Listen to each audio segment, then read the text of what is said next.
Уявіть собі, ви головна зірка величезної імперії. Ваші пісні співають від Курил до Калінінграду. Ви молодий, неймовірно красивий. Ви платите буквально найбільші податки в бюджет республіки, бо ваші платівки розлітаються мільйонними тиражами. А потім ви просто в один момент зникаєте. Буквально серед білого дня у центрі європейського міста. Через 3 тижні вас знаходять у закритій військовій зоні. Ви висите в зашморгу, але це не звичайне самогубство, як згодом напишуть у кабінетах КДБ. У вас виколоті очі, ваше обличчя перетворене буквально на криваве місиво. І найголовніше, у вас зламані пальці. Ті самі пальці, якими ви написали мелодію, що буквально змінила ДНК цілої нації. Сьогодні ми розберемо справу Володимира Івасюка не як біографію композитора, не як якийсь там звичайний відеоролик, який ви, можливо, до цього бачили, а як холодну, цинічну та професійну спецоперацію з ліквідації цього символу. Чому Москва так панічно боялася звичайної пісні про Червону руту? Чому для того, щоб зупинити одного 30-річного хлопця, знадобився ресурс цілої репресивної машини КДБ? І як вони намагалися вбити його вдруге, вже після його смерті, обливаючи брудом його святу пам'ять? Підписуйтесь на канал Контури історії, щоб не пропустити нові випуски. Це канал Контури історії. Тут ми не просто переказуємо підручники, ми повертаємо собі вкрадену правду. Прямо зараз поставте лайк цьому відео. Це не просто якась там чергова цифра під роликом. Це ваша персональна цеглина в захист українського контенту від забуття. Якщо ви ще не підписані на цей канал, зробіть це обов'язково негайно, бо алгоритми люблять швидкість. Не роздуми, не пізніше, не ввечері, не завтра, а просто вже і зараз. А правда любить розголос. І ще одне: такі розслідування вимагають часу, доступу до архівів та серйозної роботи команди. Якщо ви хочете стати частиною цього руху, підтримайте розвиток каналу донатом за посиланням, яке буде в описі даного відео, або ставайте спонсором тут безпосередньо через YouTube. Ваша підтримка – це наша незалежність від цензури та можливість створювати контент такої власне якості. Кожен ваш внесок – це постріл у відповідь по ворожій пропаганді. Дякую всім, хто вже з нами і хто приєднається в майбутньому. А тепер до справи. 24 квітня 1979 року Львів – день, коли музика замовкла назавжди. Щоб зрозуміти анатомію цього вбивства, потрібно зрозуміти чітко час, в який воно відбулося. 70-ті роки. Епоха так званого брежнівського застою. Для когось це ностальгія за дешевою ковбасою, але насправді це час бетонного ідеологічного пресу. Кремль запускає масштабний проєкт переплавки нації. Мета – створити так званого радянського громадянина, буквально безликого, покірного і, головне, російськомовного. В українській культурі в цій системі координат відведена дуже чітка принизлива роль – це шаровари, горілка, вареники та колгоспні хори на державні свята. Бути українцем дозволялося лише в межах цього карикатурного гетто. Бути сучасним, модним і престижним можна було виключно через російську мову. І от посеред цього сірого номенклатурного болота з'являється він, Володимир Івасюк. Звичайний студент-медик із Чернівців, який просто бере і перетворює всю радянську гру догори дригом. Він не грає за їхніми правилами, він робить українську мову неймовірно сильною і стильною. Він бере карпатський фольклор і накачує його західним драйвом. Він додає туди ритми соулу, фанку, джазу та європейського бітроку. Він створює саунд, який на той час звучить крутіше, ніж більшість офіційної радянської естради. Згадайте перший нокдаун в системі.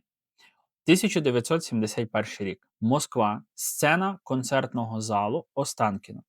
Всесоюзний фестиваль «Пісня року» на головну сцену імперії, яка витрачає мільярди на русифікацію, виходять 3 українців і співають пісню «Червону руту».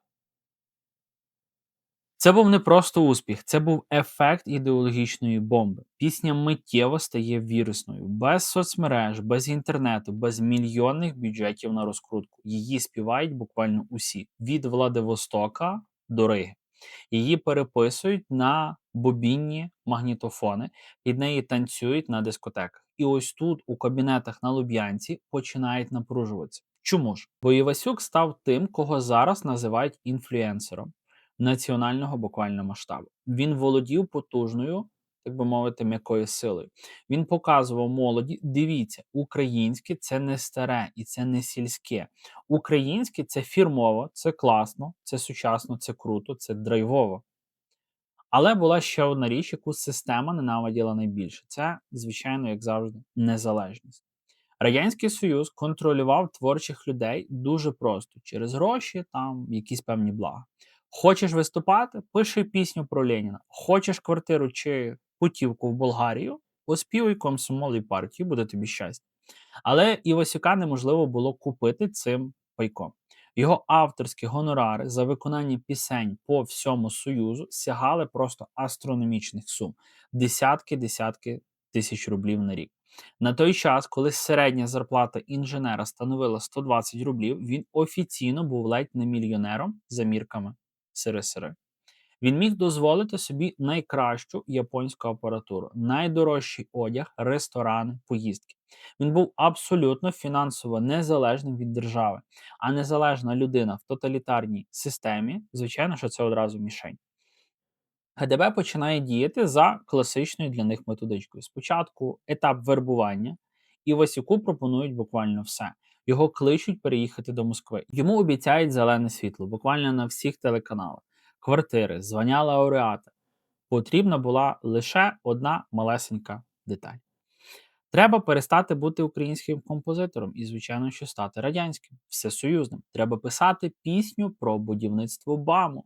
Треба написати одну, власне кажучи, пісеньку, таку, так би мовити, оду для комуністичної партії, щоб її славити.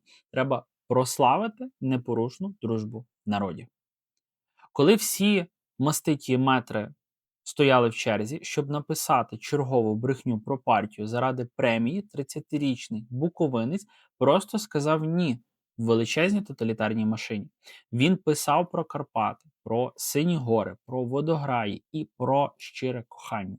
Він сказав фразу, яку система занесла в протоколи і яку не пробачила йому ніколи. Я українець, і свої пісні я писатиму тільки українською. Це був буквально ляпас імперії, і Васюк створював магнетичний український світ, і в цьому світі для Кремля місця буквально просто не було. Коли система розуміє, що тебе неможливо зламати грошима, неможливо спокусити Москвою і неможливо змусити співати про партію, система приймає зовсім інакше рішення. Вона починає тебе знищувати. Кільце звужується, починається спецоперація. Кінець 70-х років. Володимир переїжджає до Львова. Він вчиться в консерваторії, готується до нових масштабних конкурсів, пише складну симфонічну музику. Але система вже ухвалила своє остаточне рішення. Навколо нього починають методично, холоднокровно стискатися буквально лищат.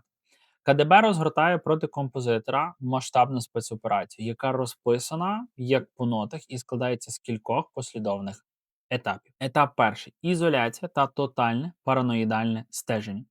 Уявіть собі цей буквально щоденний психологічний прес. Куди б ви не йшли, до кав'ярні, на репетицію, до друзів, ви завжди бачите за своєю спиною, так би мовити, хвіст. Ви фіксуєте одні й ті самі обличчя в натовпі. Серед ваших колег, серед музикантів раптом з'являються люди, які ставлять надто детальні, відверто провокативні запитання. Інформаторів вербують навіть серед вашого найближчого оточення. Кожен ваш крок, кожна зустріч, кожна випита кава акуратно фіксується у звітах і лягає на стіл кураторам у сірих кабінетах. Водночас запускається потужна кампанія з вашої дискредитації. У партійній пресі ні звідки буквально з'являються розгромні замовні статті. Його нові пісні починають тихо, буквально без жодних офіційних пояснень чи наказів, знімати з радіоефірів. Йому абсолютно безпідставно відмовляють у поїздках на міжнародні конкурси, навіть коли він має там представляти тогочасний Радянський Союз.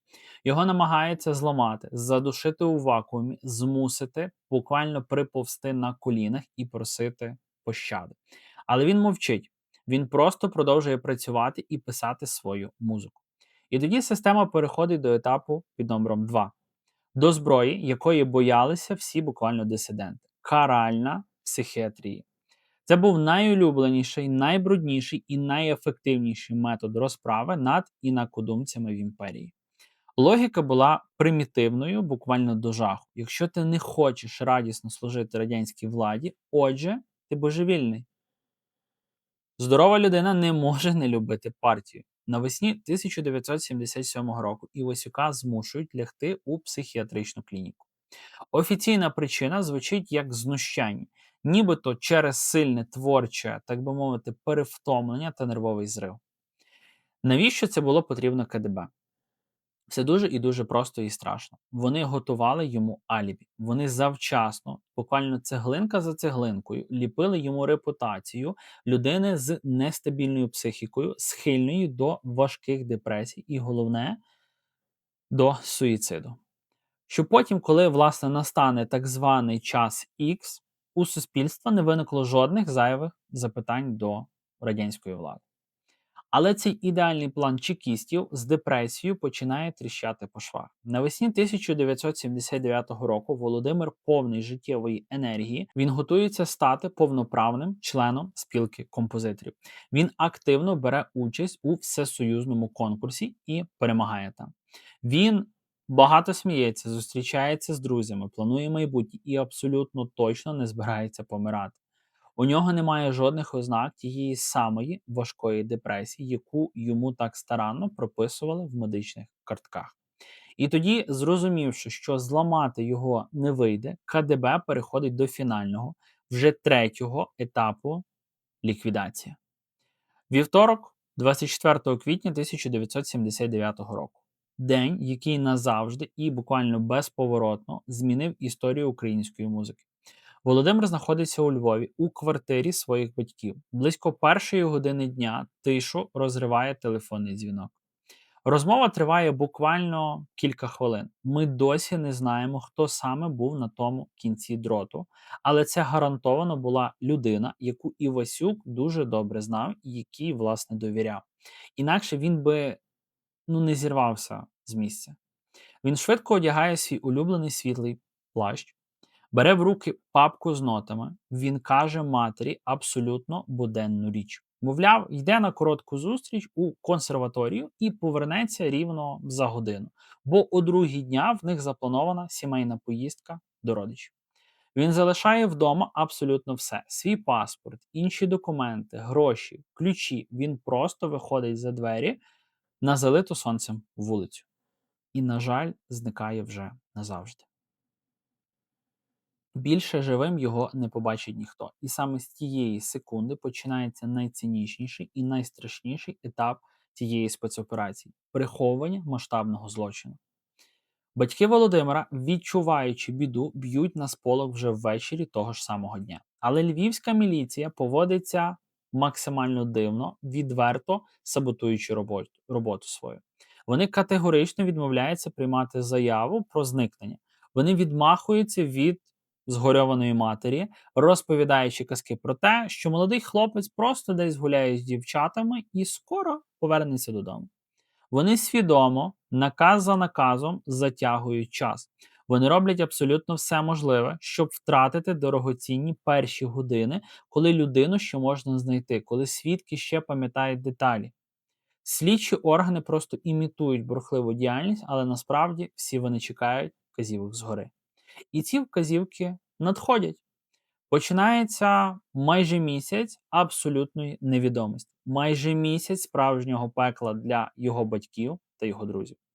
Аж поки 18 травня тіло Володимира Івасюка не знаходять у закритій військовій зоні Брюховицького лісу. І отут починається найогидніша брехня всієї цієї історії. Слідство, яке було зшите настільки гнилими нитками, що вони розповзалися прямо в руках експертів. 18 травня 1979 року Брюховицький ліс під Львовом. Офіційна версія свідчить, що тіло композитора випадково знайшов рядовий Семен Громов. Солдат-строковик однієї з військових частин, яка дислокувалася буквально поруч. За його словами, він просто прийшов у ліс шукати дрова або гриби. Версії в протоколах постійно плуталися. Але тут виникає перше, дуже величезне і вагоме але. Брюховицький ліс на той момент це не просто парк для прогулянок, куди можна було прийти і собі прогулюватися там, шукаючи гриби. Це закрита зона Міністерства оборони СРСР. Там всюди були патрулі, там колючий дріт, там об'єкти, до яких цивільних буквально не підпускали і близько на гарматний постріл. Як там взагалі опинився Івасюк? Як він пройшов через пости? Відповіді на це просто немає. Тіло знайшли у 8-й зоні лісництва. Володимир висів на дереві. І те, що побачили перші свідки, не мало нічого спільного з класичною картиною самогубства. По-перше, поза тіла. Він не висів вільно. Його коліна майже торкалися землі. Будь-яка людина в такій ситуації на рівні інстинкту, самозбереження, просто б встала на ноги. Це називається неповне, так би мовити, повішення. І в 99% випадків воно свідчить про те, що тіло в петлю затягували вже мертвим або у глибокому несвідомому стані. По-друге, подивіться на дерево. Це був бук. Гілка, на якій був закріплений зашморг, знаходилася на висоті понад 2 метра. Івасюк мав зріст 174 см. Під деревом ідеально чиста трава. Жодного пенька, жодного ящика, жодної поваленої гілки, на яку він міг би стати, щоб буквально дотягнутися до тієї гілки і затягнути вузол. Більше того, кора на стовбурі цього, власне кажучи, бука була абсолютно гладкою. Якби людина намагалася туди видертися самотужки, на корі залишилися буквально хоча б якісь там глибокі подряпини, можливо, від взуття, клапті одягу, сліди боротьби за життя, хоча б щось би було, власне кажучи, на цьому буці. Нічого цього не було. Складалося враження, що Володимира просто, так би мовити, підвісили зверху, ніби театральну декорацію. А тепер найцікавіше – вузли. Зашморг був зроблений з власного ременя Володимира та ще однієї мотузки, яку він нібито прихопив з дому. Але вузли були затягнуті так, як це роблять професіонали. На той час це могли бути або моряки, або спецназівці. Це були самозатяжні петлі буквально складної конструкції. Івасюк був музикантом, піаністом, інтелігентом.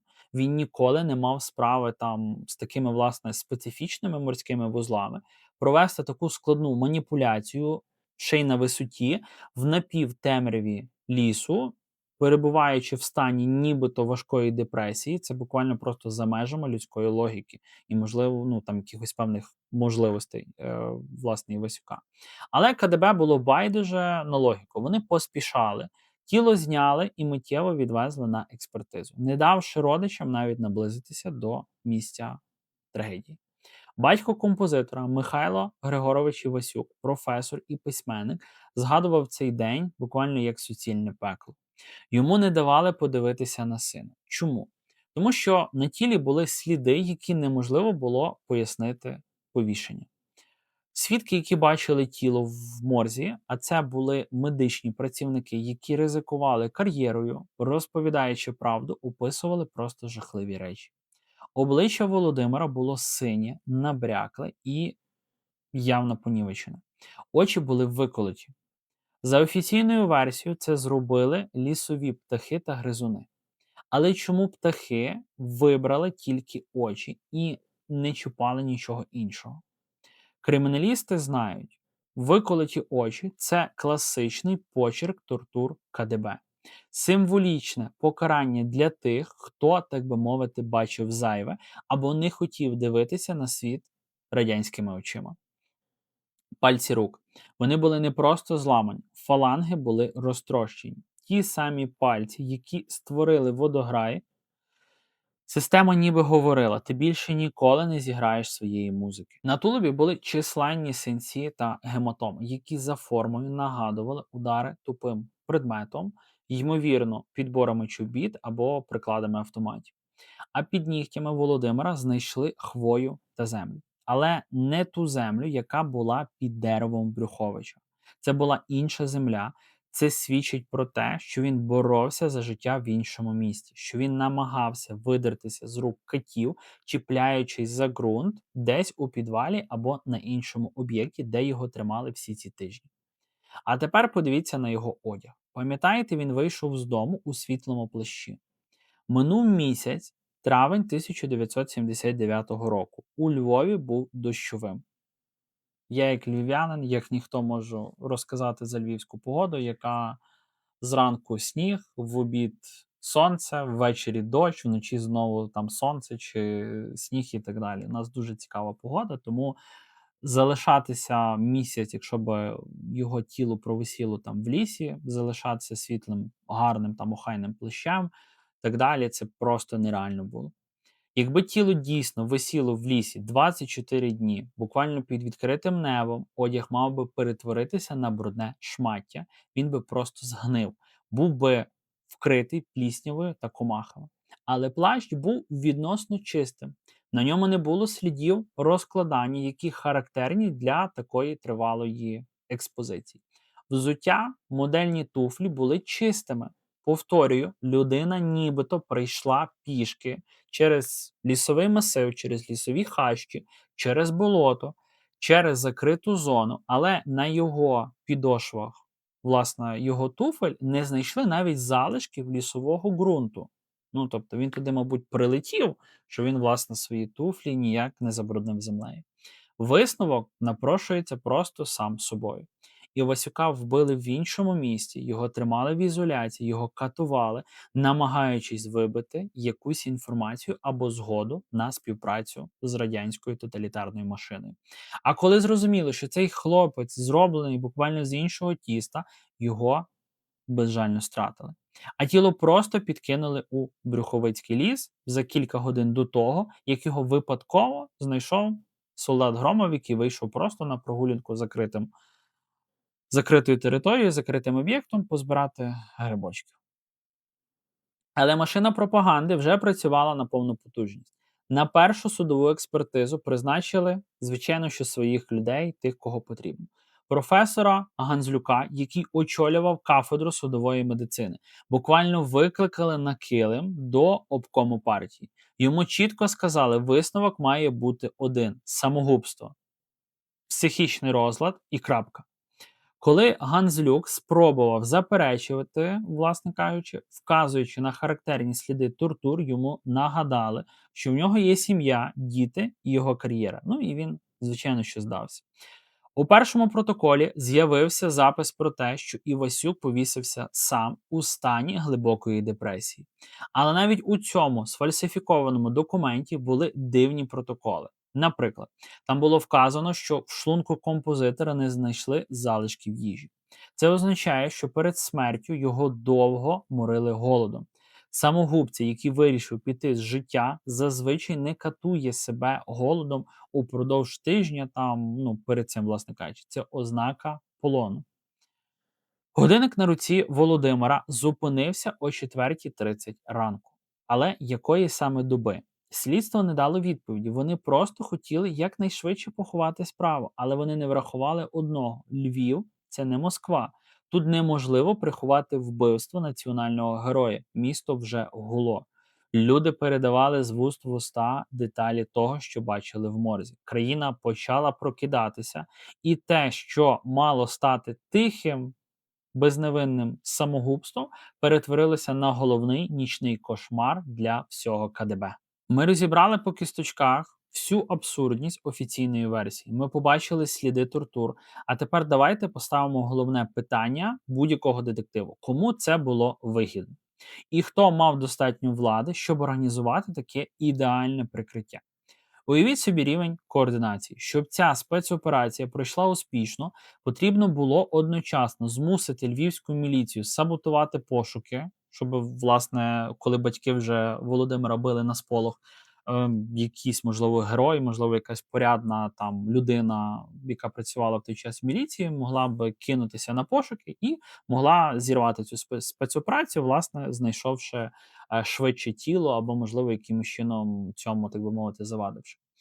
Забезпечити таємний об'єкт для отримання і допитів у центрі міста чи на його околицях. Провести інсценування в закритій військовій зоні, куди буквально миш не проскочить. Це не сучасна Росія, це не якісь 21 століття, де всюди Google Maps, всюди супутники, купа гаджетів, інтернет, люди все знімають і так далі. Це кінець 70-х років Радянського Союзу, який був тоталітарною машиною, де справді якісь режимні об'єкти, в них було важко попасти. Ну і справді це можна було забезпечити оцю, так би мовити, охорону цього, власне, закритого об'єкта. Змусити судмедекспертів підписати сфальсифіковані висновки, а всю офіційну пресу, власне, республіки, тобто нашої тогочасної УРСР, просто мовчати. Звичайні кримінальники або хулігани такого зробити не можуть. Навіть місцевий начальник міліції такого зробити не може. Таку буквально симфонію державного терору могла диригувати лише одна структура в країні, власне, тогочасній Комітет державної безпеки або скорочена назва абревіатура КДБ. І наказ на ліквідацію фігури такого масштабу, як Володимир Івасюк, не міг віддати рядовий якийсь там майор у львівському кабінеті. Це була відмашка самого верху. Знайомтеся, Віталій Федорчук, голова КДБ Української РСР. Людина, яка перетворила Україну на ідеальний полігон для репресій. Це був фанатичний, жорстокий і абсолютно безжальний виконавець волі центру Москви. Саме за його каденції відбулися наймасовіші арешти української інтелігенції, так званих шістдесятників. Федорчук ненавидів усе українське з патологічною силою. Його завданням було закатати в асфальт будь-який прояв національної свідомості. Він саджав у табори Василя Стуса, В'ячеслава Чорновола, Івана Світличного. Але з Івасюком була проблема. Він не був політичним дисидентом.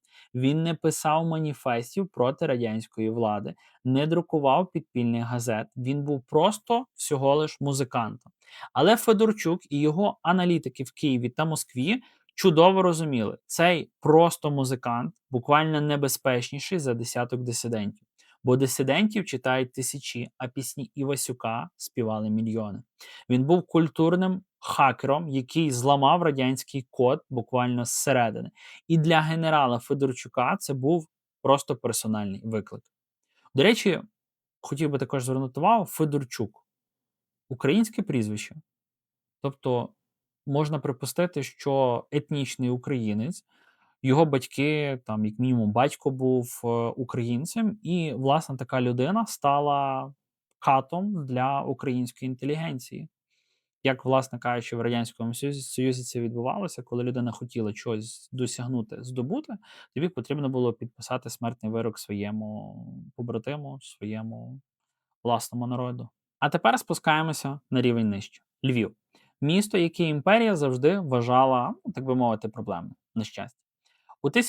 На щастя, мається на увазі, що Львів був проблемним містом для радянської влади. У 1979 році областю керує Віктор Добрик, перший секретар обкому партії, ще один ідеологічний фанат. Його місією було зробити зі Львова зразкове, слухняне, русифіковане радянське місто. Знову звертаю вашу увагу, прізвище Добрик, українське. Тобто, знову ж таки, можна зробити припущення, що він потенційно мав бути етнічним українцем, його батько, дідусь там, і його предки, вони були українцями. Тобто, ще один манкурт, який, власне, добився чогось і вирішив зі Львова, з області зробити тут осередок радянського світу з сучасною термінологією руського міра.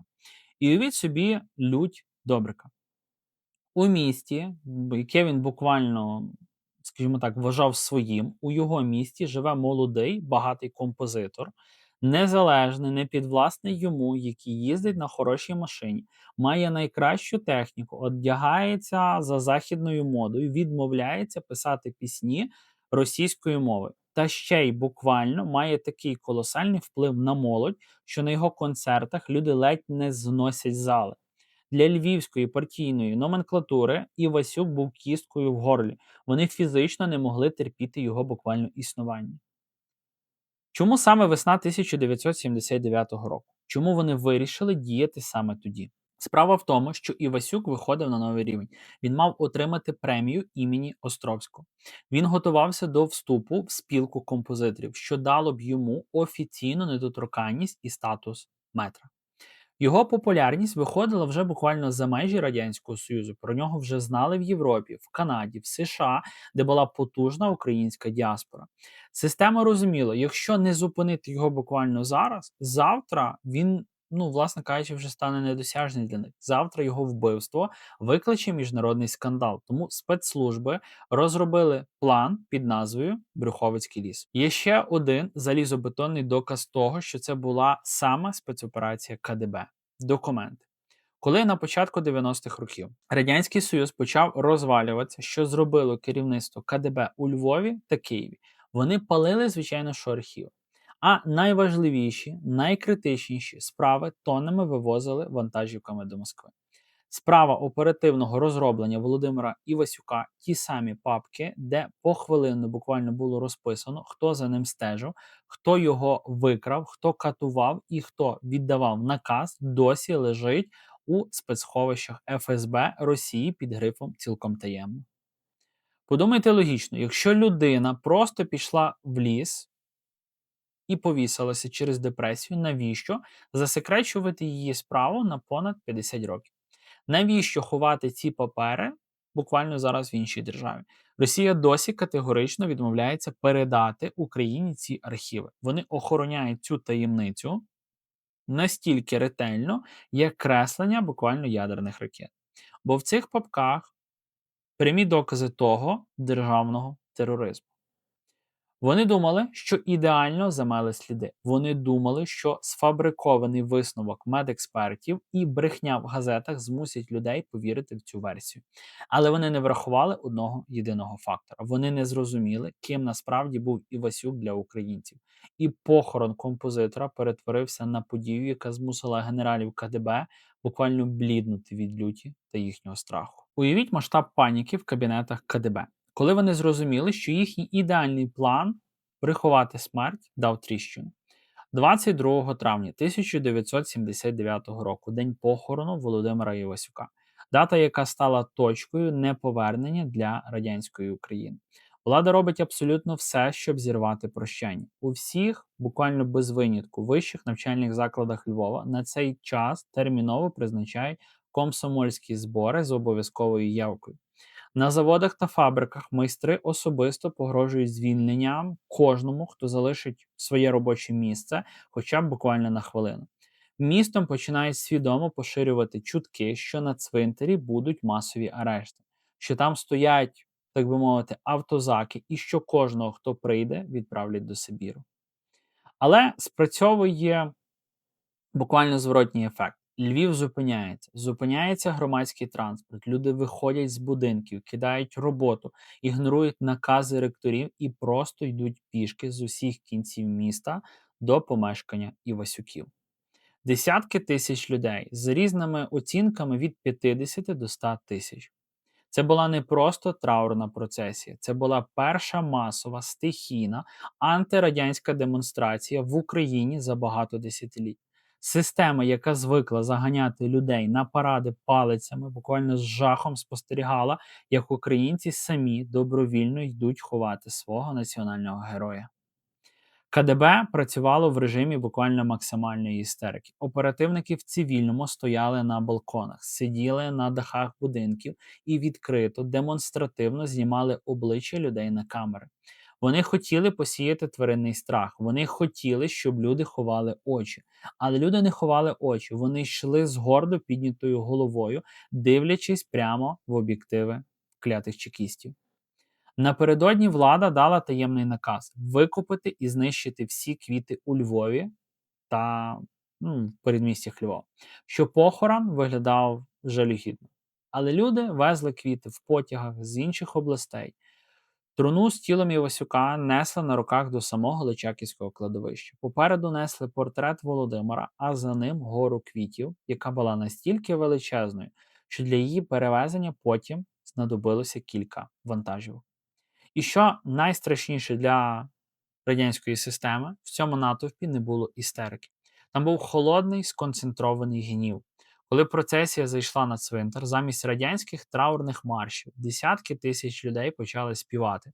Вони співали Червону руту, вони співали Чуєш, брате мій. Це був хор, який фізично розривав радянську реальність. Наслідки цієї непокори були жорстокими. Система почала мститися наступного ж буквально дня. Сотні студентів, яких ідентифікували на фотографіях, були негайно виключені з університетів із вовчим білетом. Десятки лікарів, інженерів, робітників втратили роботу без права на своє працевлаштування. Людей тягли на допити, ламали їм кар'єри, руйнували сім'ї просто за те, що вони прийшли покласти квітку. Але КДБ пішло ще далі. Вони не могли залишити Івасюка в спокої навіть після його смерті. Його могила на Личаківському цвинтарі стала місцем паломництва. Люди несли туди квіти буквально щодня. І щоночі агенти КДБ приходили як злодії, збирали ці квіти і спалювали їх. Вони тричі вандальським способом буквально розбивали тимчасовий надгробок. Вони 10 років забороняли родині встановити нормальний пам'яток на могилі Володимира Івасюка. Вони заборонили згадувати його ім'я на радіо та на телебаченні. Вони намагалися стерти його в порошок, вбити його пам'ять. Вони думали, що перемогли. Вони думали, що зламали пальці композитора і сфабрикували папірець судмедексперта. Назавжди вони, власне, закриють цю історію. Але імперії завжди роблять одну і ту саму помилку. Вони не розуміють сили ідеї. Володимир Івасюк не був просто музикантом, він був архітектором нашої ідентичності. Він довів, що українська культура може бути настільки потужною, сучасною і магнетичною, що перед нею безсила навіть найбільша тоталітарна машина світу. Його вбили не за пісні, його вбили за те, що він робив нас нацією. Сьогодні, коли російська армія знову намагається знищити нас фізично, вони роблять рівно те саме, що робив КДБ у 79-му році. Вони знищують наші музеї, спалюють наші книги, вбивають наших митців у Бучі, Маріуполі чи Ізюмі. Ми тудички не змінилися, але змінилися ми. Ми більше не мовчимо, ми більше цього не терпимо, і ми даємо і чинимо опір. Кожна переглянута хвилина цього відео, кожен ваш коментар – це не просто статистика на YouTube, це ваш прямий доказ того, що Росія програла. Це прямий удар по російській пропаганді. Напишіть прямо зараз у коментарях, яку пісню Івасюка ви вважаєте найсильнішою. Чи знали ви про те, що його справа досі засекречена в Москві? Алгоритми повинні бачити вашу активність, щоб це розслідування потрапило в тренди і його подивилися мільйони. Якщо ви додивилися до цієї секунди, ви вже зробили величезний внесок. Якщо ви хочете, щоб канал Контури історії випускав такі, власне кажучи, розслідування частіше, глибше і буквально ще масштабніше, ставайте спонсором каналу. Це всього лиш можна зробити від 30 гривень на місяць. Ви отримаєте багато різних переваг, ранній доступ, але найголовніше, ви своїми 30 гривнями долучаєтеся до великої української справи, ви просуваєте україномовний патріотичний контент в Ютубі і все більша кількість людей зможе його, власне кажучи, побачити. Всі актуальні реквізити там на донати, підтримку, допомогу є в описі даного відео. Ваша підтримка – це наша зброя. Підписуйтесь на канал, ставте дзвіночок, слухайте українське, бо поки звучить українська пісня, ми не переможні. З вами були канал Контури історії. До зустрічі, бережіть себе і слава Україні! Підписуйтесь на канал Контури історії, щоб не пропустити нові випуски.